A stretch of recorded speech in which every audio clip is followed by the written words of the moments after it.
So in the Google Slides PowerPoint, you're going to find a slide that has a bunch of terminology. Now, you're not going to need to know all these, okay? Like a breaker block, I don't teach a breaker block in this course because it's a whole nother concept that I don't want to overcomplicate things. And if you will discover what a breaker block is, probably on your own from Twitter or whatever it may be. And there's going to be other terms in here where I'm not going to be going over, like optimal trade entry is one. But these are good. Like if you see a term on Twitter and you don't know what it means, right, check this slide because it probably has one on here. So I'd say you do not need to have these. These are just here for reference. All right, so this is going to be the basics. This is stuff you should already know. Or, I mean, again, I know there's going to be lazy people who don't know anything, but make sure to have an understanding of the ICT mentorship. This is all for free, okay? You can click this playlist. You can clearly see this is the playlist you want to watch all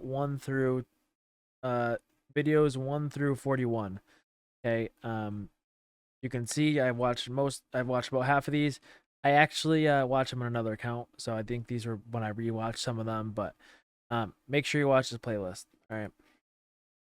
And for you lazy people, make sure to follow my YouTube, DodgyZD. Okay, if you want to watch other videos. Okay, DodgyZD.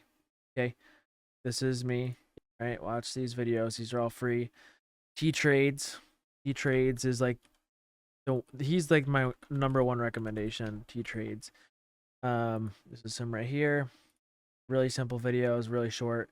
And then AM Trades. AM Trades doesn't post a lot, but he posts some really nice gems that will probably be worth watching. So he doesn't have very many videos, but he's another good trader you can follow or whatever. And I'm going to mention content that's going to be um, in the 2023 mentorship or 2022 mentorship, and you're not gonna have an idea what it means because you haven't watched a mentorship. But for the most part, everything I teach will be in this course, so don't worry about that. It's not gonna be that bad. I'm not gonna throw off terms you have no idea. I'm not gonna throw off a term and not explain it. If I throw out a new term, I will probably explain it. Okay, so we're gonna start with market structure. This is the most important, some of the most important thing in the market, and a lot of market structure is hindsight. I like to call it. It's like hindsight, but it can tell you what's going to be good play, what's going to be bad play based on market structure. So market structure, you should already know how to read market structure. This is the most basic thing in the market. If you don't, there's probably a lot of YouTube videos you can watch on market structure, but I'm going to teach you a little bit of advanced market structure. And I'm just going to tell you guys a few refreshers. So when you're learning market structure, you're only using swing points, okay, for market structure, not random highs and lows. Okay, what do I mean by this? Well, a swing high has to be a 3 candle formation. It has to be a high, higher high, lower high. Okay. This is the swing high, not this one. Okay, this is just there's a high, higher high, higher high. So this one just isn't a swing high. It has to be the highest one, okay, in this little 3 candle formation here. So in this 3 candle formation, you look for the high, higher high, lower high. And the highest high would be your swing high. Vice versa for your swing low. So swing low, you can see this is one right here because we have a low, lower low, higher low. So this is just a swing low. And typically, you're going to only want to use these for liquidity points. Almost never do I ever use this for liquidity point. This is just not liquidity. There's no stop losses resting above here. It's mostly always these swing highs. So that's going to be the important part for market structure. All right. And again, that's very important to understand because you should not be worrying about these random points here. It should always be swing highs and swing lows only. All right. So only use these swing points, not random highs, swing lows. All right. So higher lows and higher highs equals an uptrend. And when ICT refers to bullish order flow, this is what an uptrend means. Okay. Order flow being bullish usually means we're forming higher highs and higher lows. Okay, you don't need a DOM to tell you that. Lower lows and lower highs means we're in a downtrend. Okay. This also means order flow is bearish. All right. So if I'm looking at the chart, okay, and it's going to be very easy to grasp with a line chart. A lot of you are not going to understand using a candle chart for market structure.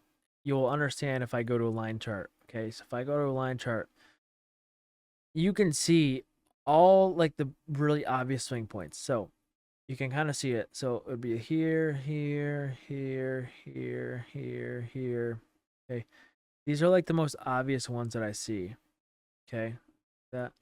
So I'm actually going to change this color because it's not good. But see how there's going to be little tiny pivot points in between. But it's like the general structure. It's like this will take experience to get down, but it's like the outline. It's like you're trying to outline. It's like there's little pivot points in between, but you're outlining it's like when you're reading a book and you're in school and your teacher asks you to put a summary of the book, right? This is basically the summary of this price action.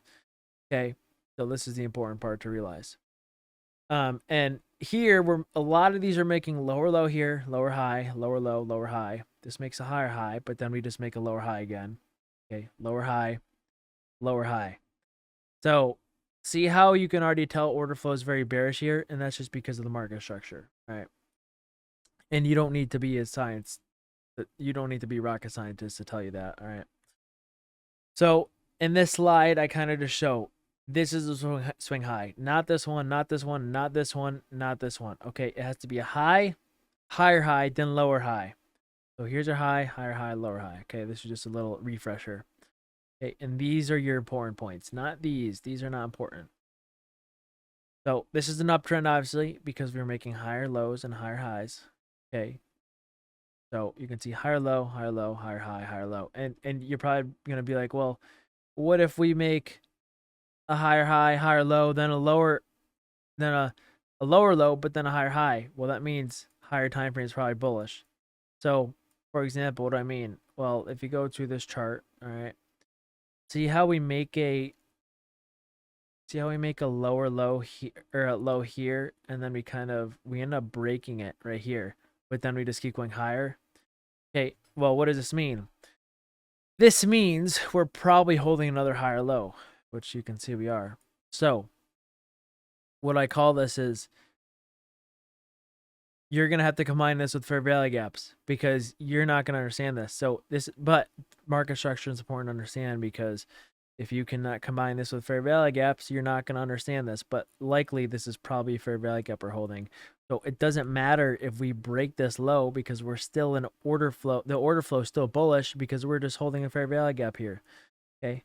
And I bet you if I were to go on the hourly time frame, watch this. Look, we hold the higher low here. See that higher low on the hourly here?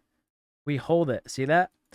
So we might make a lower low on a 15-minute time frame, but the higher time frame could be holding, and that might be a higher low. Okay, so it gets confusing, I know, and it's even going to be more confusing when you use the candlestick chart because you're only going to be able to visualize the line chart. All right, if I go to the candle chart here, it's the same thing, right? You should be able to have enough screen time where you can easily map this out using a candlestick chart. Okay, you should be able to map this out with a candlestick chart. And then when I change it to a line chart, all right, then it's gonna be generally the same price action. See how I was very close here? So this is going to be the assignment at the end of the video. Stay tuned for that. Okay, I'm gonna have you guys go on a line chart or a candlestick chart and try to map out stuff and see how close you are to the line chart. But this is basically what you want to get down. So if I go back to the line chart and just explain a little more, remember, when you're looking at market structure, all right, remember, we could be holding a higher time frame high, but break a lower time frame low. This is probably like a 5-minute low, and we break it. But do we break the hourly low here? No, we hold it. Okay, we don't even come close. So just because we break a 15-minute low, maybe right here, does not mean structure on the higher time frame is bearish. Okay, the only time market structure will turn bearish in the higher time frame is if we break that last higher time frame low. So how do I interpret this? Well, to me, I'm going to draw out the most obvious lows and highs I see. Okay, actually just lows. So the most obvious lows I see are this one, this one, this one, this one. These stand out right away to me. Not this one. I mean, yeah, this one does, I would say, because it's just, this is See how it's like it's this, it has a lot of discrepancy. Like we have these little pivots here, but then this one is just, it's its own low in a whole different area. Okay. This one, and then here's when the hourly breaks. Okay. And remember, you're going to be doing this with a candlestick chart, but it's good practice to do it on a line chart first. Okay. So, sorry about that. Candles. So those are the ones I see. And you can see, well, we finally broke this one, and then boom, what happens? We dump, and we broke all these other ones. So remember, we will, like, if you're trying to, again, I talked about time frame alignment. Okay, you can be bearish on the 15-minute, right? You can take a short-term 15-minute bearish play. Let's say this is the BPR or whatever, okay? This is a BPR. You can take this, right? You can be bearish on the lower time frame. However, you cannot be bearish on the higher time frame until the hourly breaks.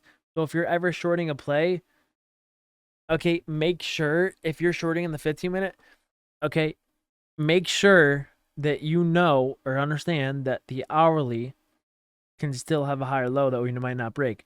And what might that tell you? Well, that might tell you to sell everything and not hold a runner. Now, let's say we break this and you short because we have a 15-minute break here. Let's say this is a 15-minute low broken, whatever.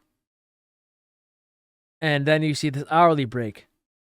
Would it make sense to hold runners here because the hourly also broke? Yes, it would. Here, it did not make sense to hold runners on the 15-minute because the hourly is still making higher highs and higher lows. But here, it's going to make much more sense. And this is where it all comes down together. And this is where it all comes together. So if you're trading the hourly time frame, you have to wait for the hourly market structure shift. If you're trading the 5-minute, you have to wait for the 5-minute market structure shift. Okay, but if you want to hold runners, make sure the 5-minute, 15-minute, make sure the hourly is all the same. It has to be the same trend. If the 5-minute is a different trend than the hourly, you should not be holding runners. If the 15-minute is a different trend than the hourly, you should not be holding runners. If the 15-minute is the same trend as the hourly, you can hold runners, okay? Does that make sense? So I'd only hold, the only way I'd ever hold runners in this is if I was longing. If I'm shorting, I'm never going to hold runners, right? If I'm shorting on the 1-minute time frame, I'll sell it like this liquidity here because we're still making higher lows on the hourly. Until we really switch order flow here, it's very hard to hold runners here, and it's not recommended because you're probably going to get stopped out. If you're longing, well, you're going along with the hourly trend. So if you long a 1-minute setup, well, it would make sense to hold runners because if the 1-minute, 5-minute, 15-minute, and hourly are bullish, then that's going to make sense to hold runners. So make sure all the time frames are kind of in the same trend for you to hold runners. If not, then don't bother. All right.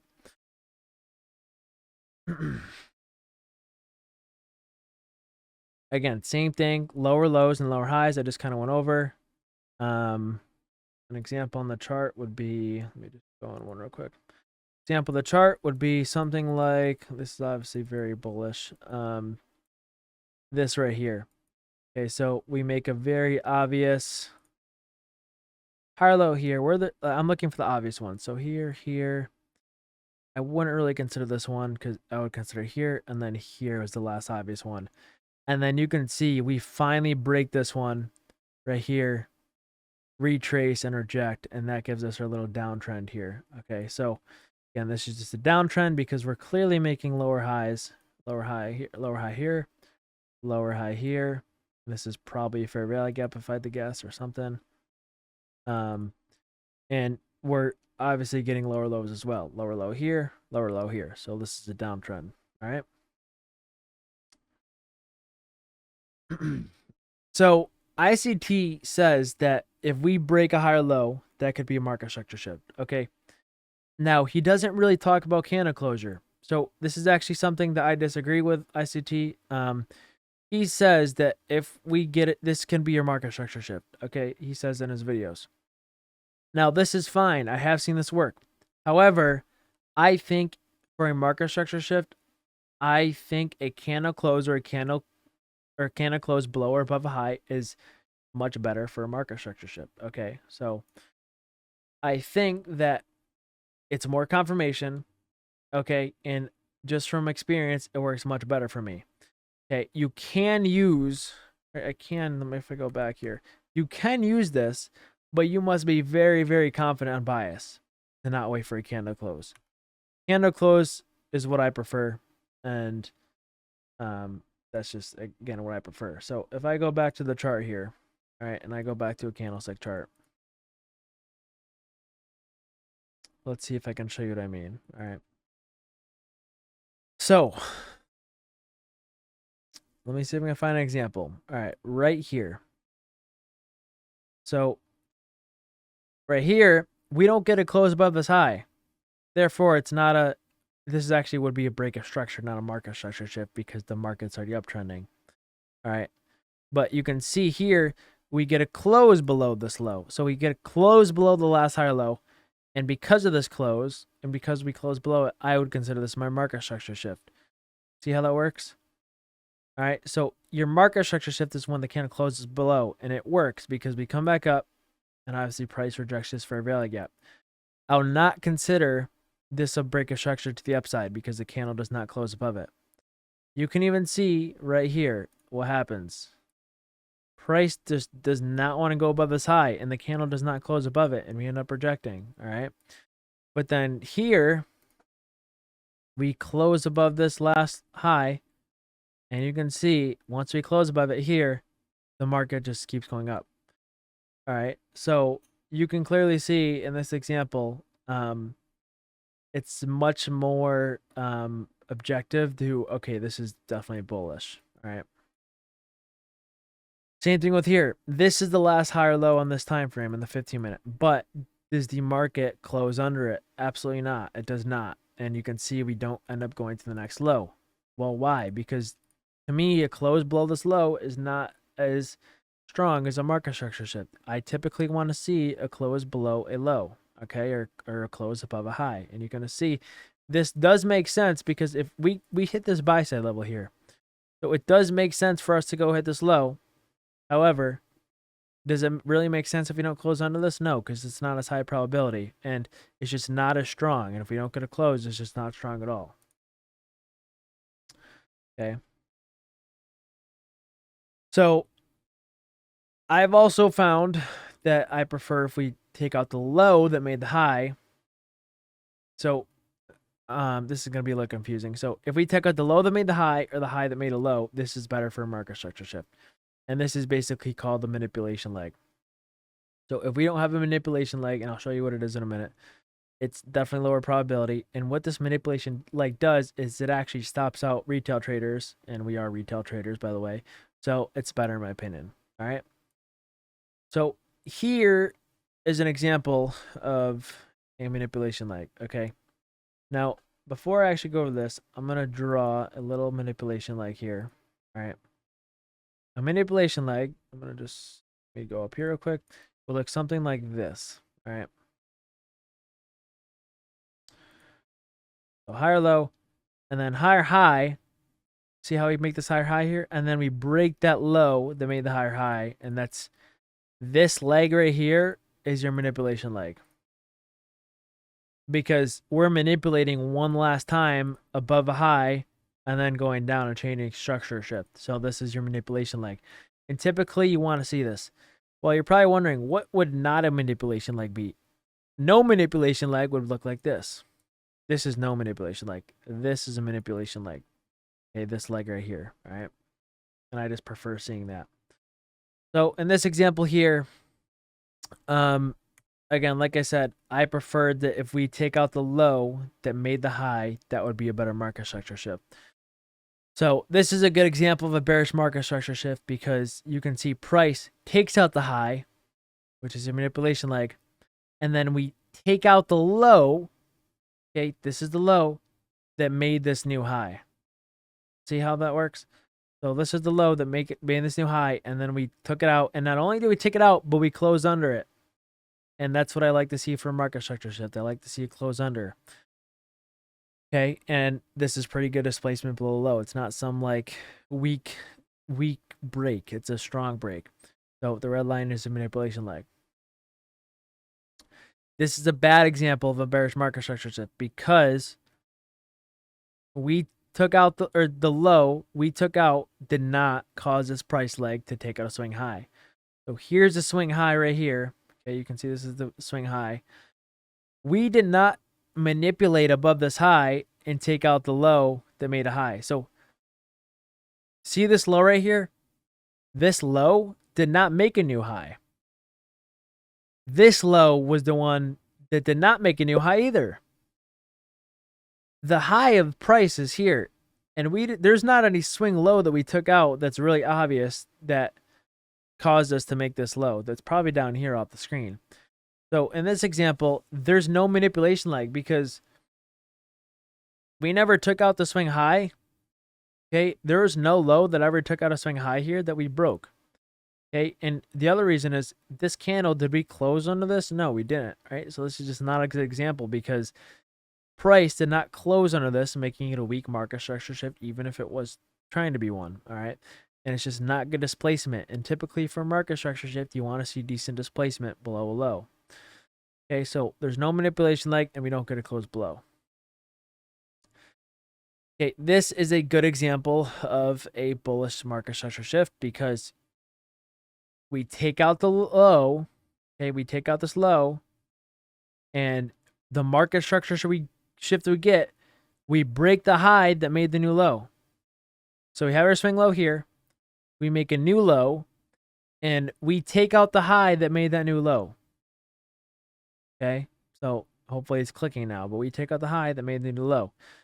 If we did not make a new low and just took out the high, it would not be as good. All right, so this is what we want to see. And then the other thing is we really displace above it, and the candle closes above it. So this displacement is just, it's very good because we close above it. It's a very strong momentum candle. We're likely to go higher after this.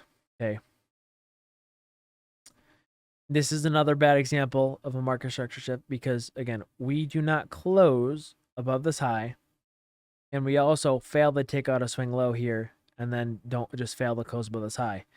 So we have our swing low here, but we don't even take it out, and the candle doesn't even close above this high. So just two bad reasons. The good market structure shift here would have been if we manipulated, this would be your manipulation, like took out a low, and then broke that high that made a new low. But we did not get it here. Okay, so this is another bad example. So again, this is just a little graph of this is what the actual manipulation leg is. Okay, this is what I look for in a market structure shift. This is no manipulation leg here. I do not look for this. Okay, it's very, like when I'm trading, I almost never long something like this. There's got to be a manipulation leg. You can do this. This is almost like a trend line bounce. You're like buying a trend line, which is going to wreck you 8 times out of 10. Okay, and notice how I didn't say 9 times out of 10. It's going to wreck you 8 times out of 10 buying a trend line bounce. Okay, because what's going to happen is we're not going to have the manipulation leg, and then all of a sudden we're going to have the manipulation leg, and then you're going to get stopped out, and then we're going to reverse. You're going to be like, oh, I knew the move was right, but it hit my stop. Okay, so this is the manipulation leg. This is what I look for. This is what I do not look for. Okay, and I kind of already previously mentioned this, but a market structure shift in a 1 minute time frame might not be a market structure shift in the 15-minute time frame. Okay, so you can short and short scalp on a lower time frame, but remember what I talk about. Do not hold runners unless that 1 minute time frame is the same trend as like a 15-minute or the hourly. All right. So in this example, we have a manipulation leg here. All right, you can see that, and this, what was a 1 minute market structure shift, was fine. It works, right? We're obviously in a downtrend here. But then we end up bouncing off a 15-minute fair value gap, and we never took out the 15-minute swing low. So it's not a good example to hold. It's not a good idea to hold runners here because there's a 15-minute fair value gap beneath us, and we're still bullish on the 15-minute time frame. Does that make sense? So we can have these little shifts on the 1 minute, but not break the 15-minute swing low. So we might be in a downtrend on a 1 minute, but uptrend on the 15-minute. The only way you would hold runners here is if we were in a downtrend on both the 1 and the 15-minute. All right. So if I go to, I'm going to go to the chart real quick. All right. Here's a great example. Okay. So if I go to here, Great example here. This is the last higher low in the hourly. All right. Last higher low in the hourly. If I go in the replay mode and go to the 1 minute here, okay, and you look at price, does price turn into a downtrend here? Yes, it does. Okay, we break the last higher low that made a new high here. So here's a manipulation leg. Okay, a manipulation leg. All right, we break the low that made the last higher high here. So here's your market structure shift in the 1 minute. And it works nicely, right? We never go back up and take this high. It works. We're bearish. Another liquidity sweep. Bearish. But then we never fall below this hourly high, right? We just go right back up because the hourly chart is still bullish here. So yeah, maybe you can short the 1 minute up here, but make sure that you're not holding too much runners because don't forget, the hourly is still in an uptrend. Now, if the hourly wasn't a downtrend here, maybe I would hold runners, but it's not, so you don't. All right, it's how it is. You do not want to hold runners if all the time frames are not in the same trend. So in this example, there's no manipulation leg. So this is a much riskier short. Typically, I don't take stuff like this unless there's an SMT. If this is an SMT, which you're going to learn about later in this course, I will not short this. All right. So if I go to the chart here,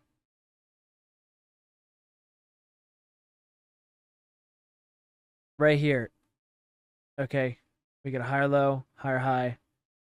Now, we get kind of a, let me see if I can find a good example here. Right here. So we do have a manipulation like here. All right. And notice how I'm finding these examples like off the dome. All right. This is just me finding these examples because I've traded so long, I can easily find these. So it would actually be here. So here, all right, we make a higher low and a higher high. So what does that mean? That means the uptrend's bullish. But do we have a manipulation leg here? No, we don't. There's no low that we're taking out here, so this is not a manipulation leg. So this is much riskier to take. Same thing with here. Is this truly a break of structure here? Yes, but it's much riskier to take the retracement. Now, if you're taking the retracement off of this leg right here, because we make a higher high, right? Let's say you're only scalping. This one works. Okay, let's say you do it again. Let's say you take the retracement. This one fails. And then here's your manipulation leg. See how we don't get a manipulation leg here? The manipulation leg, if we get it, can come at any time. All right? So this is when it happens to come. So you can get away with it. You can get away along in the retracement if we don't get a manipulation leg.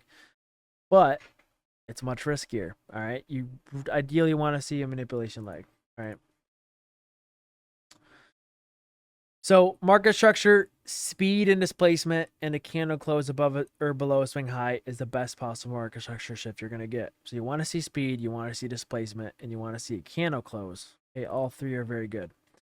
So in this one, we get a candle close above, and we get a decent amount of speed. You can tell this candle is pretty high momentum, but there's a lack of displacement. Okay, and I know I say there's a lack of displacement and speed here, but I would consider this like medium speed. You can, and it's easier to tell in live time. You can't really tell after the fact.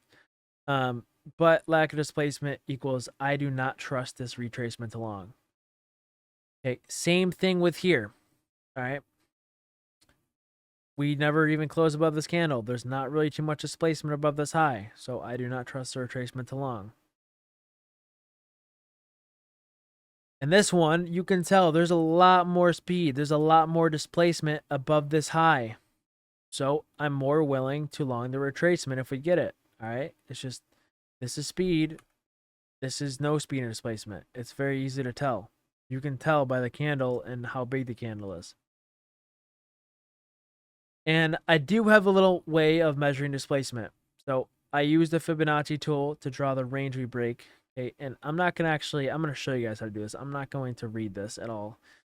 You can eye it, but like you can clearly eye this and tell this is good speed and displacement and this isn't. But if you want to measure it, this is how. So what I do is I basically draw. I'm gonna actually, so this is kind of a little example here. I'm going to do it myself though in a new example.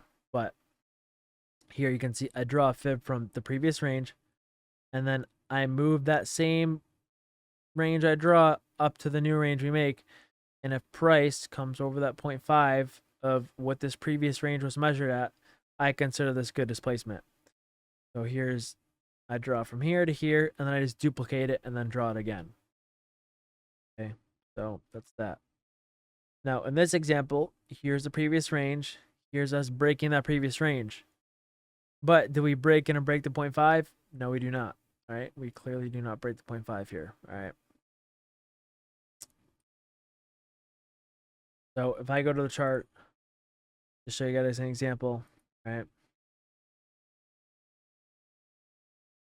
Here is a range from here to here. Now, we break this range. So what I'm going to do is, here's the measurement of this range. I'm going to duplicate this. Right? This is the measurement from 0 to 1 is the size of this range. When we break it, do we break it and hit more than halfway of what the previous range was? No, we do not. We do not hit this 0.5. Okay. Let me see. So if I go back to the slide here.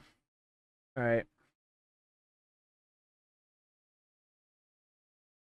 So again, I'm looking for a range, and then when we break that range, are we breaking it more than halfway of what the previous range was? So if I can find one more example here, I'm going to find a good example. Again, you can see here, none of these are good breaks. Here's the previous range from this low to this high. You can clearly see, if I duplicate this, I just hold down control on TradingView. We don't even get close to the 0.5. Same thing with this range right here. Here's this range. We break the range in this leg. If I duplicate this and move the one to where the 0 is, we barely displace above it, all right? So,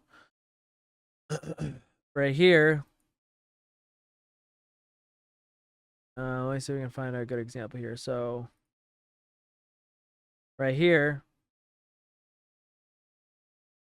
we break the previous range, which this one is a manipulation leg. Okay, I'm not talking about the manipulation leg.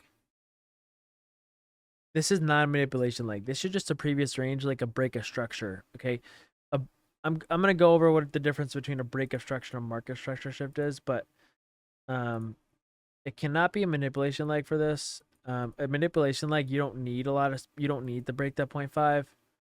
This is only for break of structure. So let me see if I can find another good example. So right here, this is a great example. So here's the previous range right here. And then we break that previous range.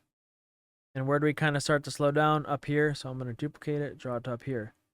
And you can see we break and go more than 0.5. I mean, I guess you can call this a standard deviation, or standard projection or whatever, but we break and go more than 0.5 above that previous range. Therefore, I would consider this a good displacement, and I would be more willing to buy the retracement here. I would be more willing to look for some sort of confirmation setup here because we broke that previous range, so a lot of speed and displacement, and we broke that 0.5. So this is just a little trick on how I measure previous ranges, and I don't really measure them. You can kind of eye it once you get experience, but that's something you can do. Okay. So a market structure shift is different than a break of structure. A BOS is a break of structure. So if we see the term BOS, that usually means break of structure. All right. Usually we're already uptrending, so a break of structure is just a break of a previous swing high, and we typically don't get a manipulation leg. So that's the break of structure. A market structure shift is when we change the actual trend. So if we change trend, that's your market structure shift. All right, you can see we were in a downtrend on the hourly, or we are in a downtrend or an uptrend on the hourly. Or actually, I'll use this on the 15 minute. This is better. Or sorry, the 5 minute even. So we were in a uptrend on the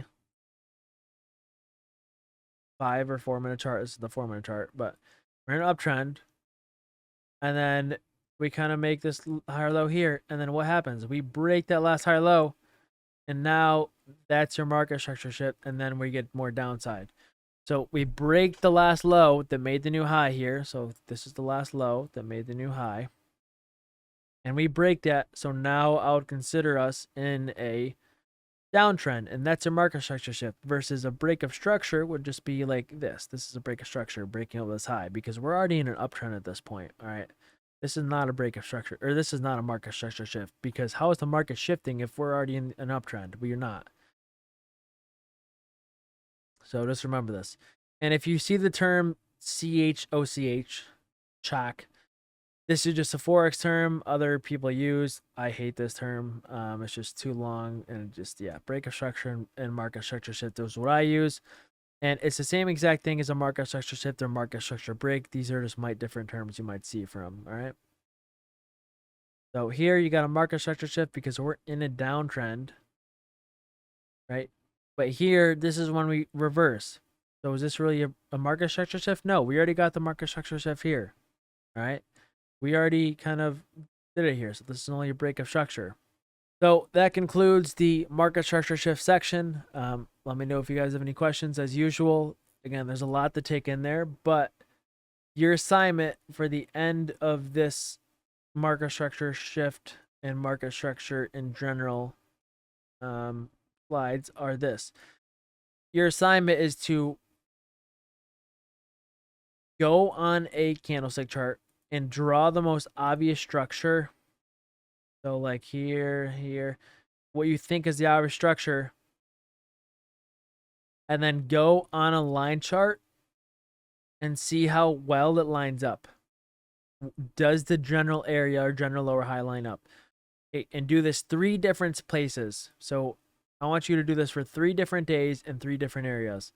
And I want you to kind of compare the two and do it in your journal. So again, all I want you to do is find 3 different times in 3 different days. Go on a candlestick chart, all right, and draw on a candlestick chart what you think is the general structure, and then see how well you get it on the line chart. And I think that might help is draw it on the 15-minute or whatever, and then go to the hourly. See if it lines up better with the hourly. See how it lines up better with the hourly here? So this is what I want you to do. So that's your assignment for this market structure. Write it down in your journal, whatever. And yeah, that concludes the end of this section right here.